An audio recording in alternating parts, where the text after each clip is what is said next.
Hello,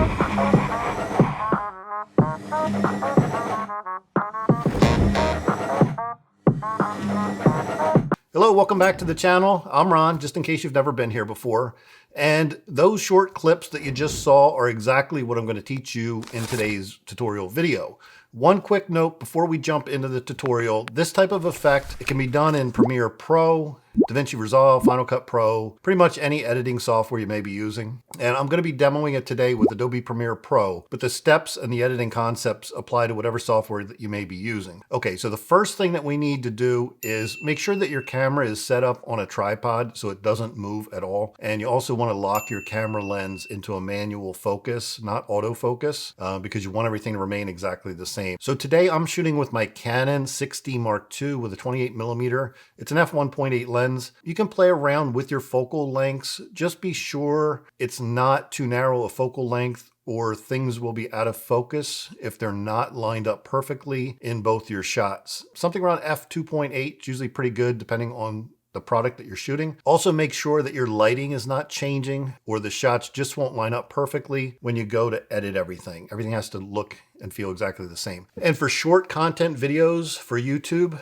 make sure that you're shooting vertical, 9:16 aspect ratio, so the editing process is easier, not horizontal. Make sure it's vertical.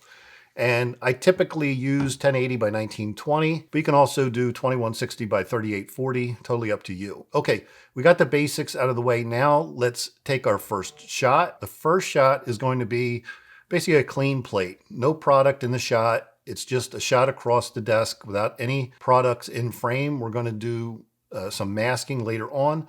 So we need this clean plate. And since we're going to be doing a YouTube short, the max that you're going to need this clean plate for is about 60 seconds, no more than that. Okay, so we're ready for our first shot. This is going to be me just spinning the first product. We'll call this clip A to keep things real simple. And I'm just going to stand out of frame of the camera and spin the product clockwise rotation. In editing, we're going to reverse the spin, but remember, clip A is spun clockwise. And we're going to spin this thing until we get a nice shot, something we like, where the product ends up in a position that we want for our shot. It often takes several tries, so just keep filming till you get the exact final shot that you're looking for.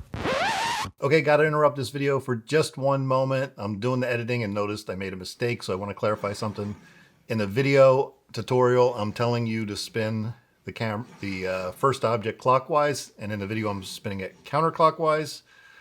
All you have to keep in mind, all you have to remember is when you're filming the two products, whatever they are, just spin them in opposite directions. So if you spin the first one clockwise, spin the other one counterclockwise. If you spin the first one counterclockwise, spin the other one clockwise, just vice versa. I just got the rotation backwards here. Now we're going to do the same thing with the second product, and we'll call this clip B. But this time, we're going to spin counterclock, opposite of how we spun the first product. And this is going to make more sense when we get into the editing piece. I'll quickly mention I also have a Godox TL60 tube light in the background that helps light both of these products. Links down below if you're at all interested. It's not sponsored. And the hardest part is actually filming everything. The edit itself is actually very, very easy. So at this point, you should have 3 separate shots. You're going to have your clean plate, clip A, product A, and clip B or product B. That's it. Now, all you're going to do is import your video clips into your editing software. Again, I'm using Premiere Pro. I created a sequence that's 9:16 aspect ratio. Clip A will be our first product clip, and clip B will be our second product clip. And all I did was trim clip A to the point that my hand is no longer touching the product to a few frames after it stops actually spinning. And all I did for clip B was trim the clip from the point my hand, again, is no longer touching the product to a few frames after, once again, it stops spinning. Now, all that we're going to do is reverse the footage for clip A. In Premiere, you just right-click your clip, go to speed/duration, select reverse speed. That's simple. You'll have something similar in other editing software. Now, we're going to take our clean plate footage and drop that onto the timeline above the actual 2 product shots. Now we're just going to mask out our hands so they're not showing up in the shot. And I'm not going to go into detail on masking. There's plenty of other YouTube videos out there already on this specific technique. And it's going to vary a bit from editing software to editing software, but all we're doing is editing out our hand in the shot. Now, once I have everything masked out on my 2 product clips, I can simply nest everything just to simplify the timeline. And now just bring the 2 clips together, and that alone looks pretty good.